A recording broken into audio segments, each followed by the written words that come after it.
OCO. My name is Nico Albert, and I'm a chef, and I study traditional indigenous foods. And I have a business called Burning Cedar Indigenous Foods. So today I decided to make a roasted corn chowder, which is a dish I've been making for a really long time.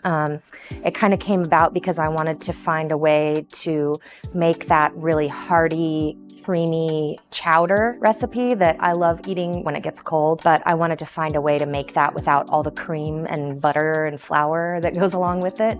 So I kind of developed this healthier version that uses traditional ingredients. Today I'm using a Cherokee tan pumpkin that came from the Cherokee Nation seed bank, but I've used butternut squash and all different kinds of pumpkins. Anything that's got a good flavor will work. This recipe for roasted corn chowder makes enough for about 10 to 12 people. So it's a big batch, but it freezes really well and it's great to share too. You know, it'll last all week. The soup starts with 6 ears of fresh corn. So we take the sweet corn and pull the shucks off of it, and then I roast it, which you can do in the oven or you can do, you know, on a griddle, or it's even better on the grill. That flavor is just the best. But I grill that corn and then I cut it off of the cobs, and I save the pieces of corn to the side, and I use those cobs and I put them in a pot of boiling water.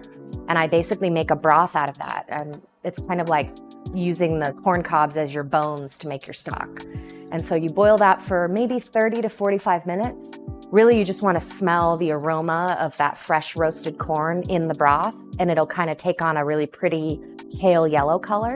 And you know you've gotten all the flavor out of those corn cobs. And so you remove those, and then you add about 2 pounds of cubed up squash or pumpkin, any kind of squash that you can get. And then you simmer that until the squash is really, really soft. Like you want it, you know, to where you can take your spoon and smash it against the side of the pot.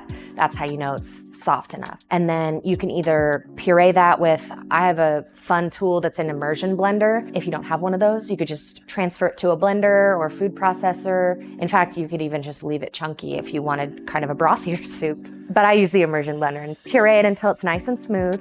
And it'll be pretty thin. It won't be that thick, creamy chowder consistency, but it thickens as it cooks. So we're gonna add little new potatoes, but you can use any kind of potato. Like if you've just got a bag of russets that you need to use, totally fine. Just cut them into bite-sized pieces, about 1.5 pounds, and add those to the pot, and then add your reserved corn cobs.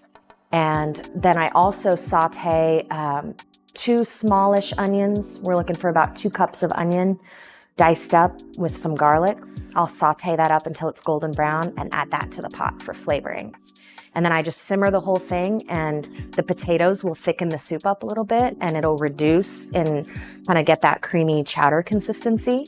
And then once the potatoes are all cooked through, you just season it with salt and pepper, and that's it. You know, our ancestors ate in a really healthy way. I try and find ways to incorporate those traditional ingredients to restore our health and well-being. It also is good for our spiritual health because those ingredients are things that our ancestors left for us. And when you use our traditional foods, you can talk about, you know, how our people have been growing these Cherokee tan pumpkins for generations. Before, you know, European colonizers ever arrived here, we had these foods, and they kept us healthy and strong, and they kept us connected to the land. It's good for the land, it's good for our bodies, it's good for our hearts to have those foods and have the connection to where we're from.